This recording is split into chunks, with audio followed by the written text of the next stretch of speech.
So I'm very excited today to be here with three amazing, accomplished leaders.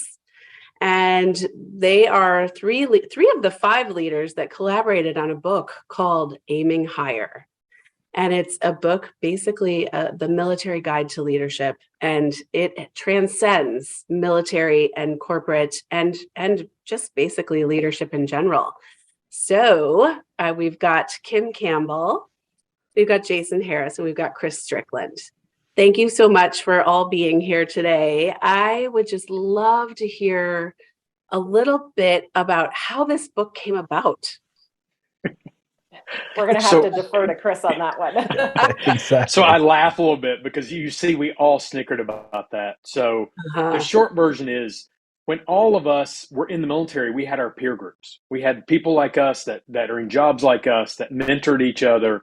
And that's what we grew our leadership from. And as I retired from the Air Force and each of us separated, we found that we were still in search of that same level of mentorship, that same level of conversation. And unfortunately, COVID just escalated that. And we had to go virtual with everything. And we were meeting monthly just to have conversations to mentor one another. So we're believers that you are the average of the five people you spend the most time with. And as we met every month, nobody missed a meeting. Everybody was there for a great conversation. And we all just came away from them empowered. And we said, you know what? Let's put pen to paper about the three things we mentor the most. So I always say we accidentally wrote a book. And that's what we're talking about here today is the book that we accidentally wrote. Amazing. I mean, really, truly. And I think that's a silver lining gift that COVID gave to all of us now, since I got to read the book. But what a great collaboration. And how did you choose the five? We just, again, we're laughing because we just went out and said, who do we mentor? Who is tight? Who has aligned values in the same place?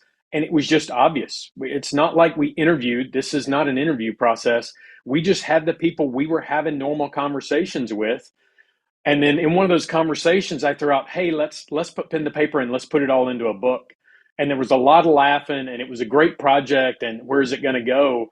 And it yielded the book that you're holding here. And I think I can speak for myself when I say that I grew so much through the process of examining how I lead.